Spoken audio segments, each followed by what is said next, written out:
আসসালামু আলাইকুম। তাহমিনাস লাইফ কালচারে আপনাদের সবাইকে স্বাগতম। কেমন আছেন আপনারা সবাই? আমরা সবাই আলহামদুলিল্লাহ ভালো আছি। চলে এলাম বরাবরের মতো নতুন আরও একটি ব্লগ নিয়ে। আশা করছি শেষ পর্যন্ত সবাই সাথেই থাকবেন। তো বরাবরের মতো আজকের ব্লগটাও আমি রান্না দিয়েই শুরু করছি। তো এখানে একটি কড়াইতে তেল গরম করে বেশ কিছু পেঁয়াজ ভেজে নিয়েছি।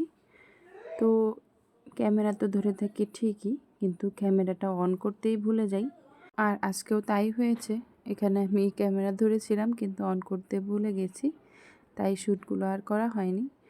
তো এখানে আমি কড়াইতে তেল গরম করে পেঁয়াজটা খুব ভালোভাবে ভেজে নিয়েছিলাম। নিয়ে তারপরে আদা রসুন দিয়ে আদা রসুনগুলো আমি খুব ভালোভাবে একটু কাঁচা গন্ধ যাওয়া অবধি ভেজে নিয়েছি পেঁয়াজের সাথে। তারপর এখানে পরিমাণ মতো আমি মশলা দিয়ে নিয়েছি। হলুদের গুঁড়া, মরিচের গুঁড়া, লবণ, গরম মশলার গুঁড়া, জিরার গুঁড়া, ধনিয়ার গুঁড়া দিয়ে নেড়েচেড়ে মশলাটাকে খুব ভালোভাবে কষিয়ে নেব। আজকে এখানে আমি চিকেন রান্না করব এর জন্য। আর এখানে আমি বেশ কিছু পেঁয়াজ ছুলে নিয়েছি। আমি না, পেঁয়াজগুলো আমার মা ছুলে দিয়ে গেছে। তো যেহেতু সকালে ভোরে রান্না করতে হয়, তো কাটাকাটির একটা ঝামেলা তো থাকেই। পেঁয়াজটা যদি ছিলে নর্মাল ফ্রিজে রাখা হয়, যে কোনো সময় আমি বের করে কুচিয়ে নিতে পারি, ঝামেলাটা একটু কম হয়। আর আমি ছোট এক বক্স পেঁয়াজ কুচো করেও রেখে দিয়েছি, যে আমার 2 দিন খাওয়া যায় এরকম পরিমাণে। আর এখানে আমি চিকেন ধুয়ে নিচ্ছি।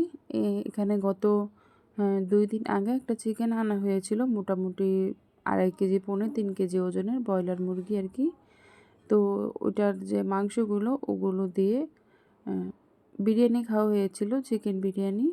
আর এখানে কিছু মাংস আর চামড়াগুলো, গিলা কলিজা এগুলোই আছে।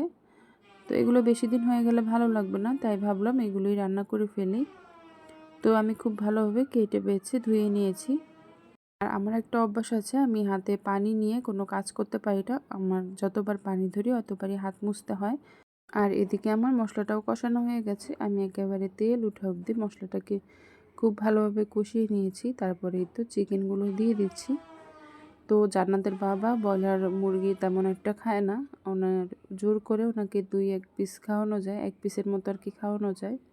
তারপরেও তো ব্রয়লার মুরগি বাসায় রান্না করতেই হয়, কারণ বাচ্চারা পছন্দ করে। শক্ত যে মুরগিগুলো, ওগুলো কিন্তু বাচ্চারা তো মজা করে খেতে পারে না। আমরা পছন্দ না করলেও বাচ্চাদের জন্য ঠিকই রান্না করতে হয় আর কিনতে হয়। তো ভিডিওর এই পর্যায়ে এসে সেই পুরনো কথাটি আবারও বলে নিচ্ছি। যারা এতক্ষণ যাবত ধৈর্য ধরে আমার ভিডিওটি দেখছেন কিন্তু একটি লাইক দেননি, প্লিজ একটি লাইক দিয়ে আমার ভিডিওটি দেখা কন্টিনিউ করুন। আর আপনারা যারা আজকে নতুন আমার চ্যানেলটি ভিজিট করছেন, আমার আজকের ভিডিওর কোনো অংশ যদি আপনাদের কাছে ভালো লেগে থাকে, তবে আমার চ্যানেলটি সাবস্ক্রাইব করে আমার সাথেই থেকে যেতে পারেন। এবং আমার আজকের ভিডিওর ভালো এবং মন্দ দিকগুলো আমাকে কমেন্টস করে জানাতে পারেন। কষানো অবস্থায় চিকেনগুলো থেকে অনেকটা পানি বের হয়েছে। আমি আর এখানে কোনো পানি ইউজ করব না। এই পানিটুকু দিয়েই আমি চিকেনটা রান্না করে নেব। কারণ আমরা সবাই জানি ব্রয়লার মুরগি খুব নরম হয়, বেশিক্ষণ রান্না করতে হয় না। আর আমি তেমন বেশি একটা ঝোলও রাখবো না। চুলার আঁচ কমিয়ে দিয়ে এই পানিটুকু দিয়ে রান্নাটা শেষ করে ফেলবো। আজকে আমার ভয়েসের সাথে অনেক বেশি নয়েজ আসছে। এই বিষয়টা সবাই ইগনোর করবেন, কারণ বাসার চারপাশে একটু পরপরই টুকটাক আওয়াজ তো হচ্ছেই। আর ড্রিল মেশিনেরও কাজ চলছে, আর একটু ব্যস্ত আছি, এর জন্য আর সময় করে উঠতে পারবো না, তাই এখনই ভয়েসটা দিতে হচ্ছে। কারণ যতই ব্যস্ত থাকি, এটা তো আমার একটা কাজের মধ্যেই পড়ে। কাজের মতোই নিয়ে নিয়েছি যে ভিডিও না ছাড়লে চ্যানেলের রিচ কমে যাবে। এই বিষয়টায় ভেবে যত ব্যস্ত থাকি, একদিন লেট হলেও ভিডিওটা দিতে হয়।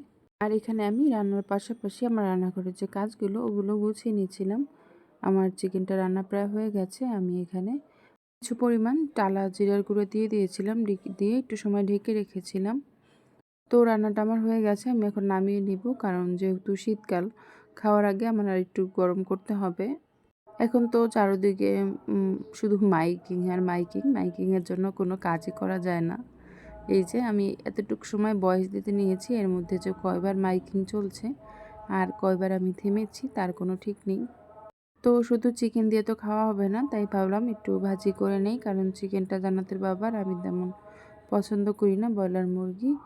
তো এখানে আমি একটু ভাজি বসিয়ে দিয়েছি। একটা কড়াই গরম করে কিছু তেল দিয়ে এখানে কিছুটা পরিমাণ পেঁয়াজ আর কাঁচামরিচ ছিঁড়ে দিয়েছি।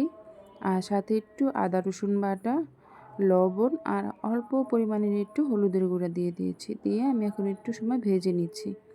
আর আমি আজকে একটু অন্যরকমভাবে ভাজিটা করছি। অন্যরকম বলতে অনেকে এরকমভাবে ভাজি করে, কিন্তু আমার এরকম কুচিয়ে ভাজি করা হয় না। আমি একটু বড় বড় করে সিম কেটেই ভাজি করে খেতে পছন্দ করি। তো আমি সিম আর আলু এখানে একেবারে ছোট ছোট করে কেটে নিয়েছি কুচি করে আর কি। তো ভাবলাম একটু ভিন্নভাবে আজকে ট্রাই করি, সবসময় তো একরকমই খাওয়া হয়। খেতে কিন্তু ভালোই লেগেছিল। তো আসলে যত সামান্য জিনিসই হোক, যদি একটু মনোযোগ আর ভালোবাসা দিয়ে রান্না করা হয়, তাহলে সেই খাবারটা খেতে কিন্তু ভালোই লাগে। তো অফ ক্যামেরায় আমি ভাজিটা রান্না করে নিয়েছি। এই ছিল আজকের আমার সিম্পল রান্নাবাড়া, চিকেন, ভাজি, ভাত আর ডালটা আমি সকালেই রান্না করে নিয়েছিলাম। সেখানে ডাল ছিল, তাই আর রান্না করিনি। তো আজকের জন্য এটুকুই। যারা এতক্ষণ যাবত ধৈর্য ধরে আমার ভিডিওটি দেখছেন, তাদেরকে অসংখ্য ধন্যবাদ জানিয়ে আজকের জন্য বিদায় নিচ্ছি। আসসালামু আলাইকুম।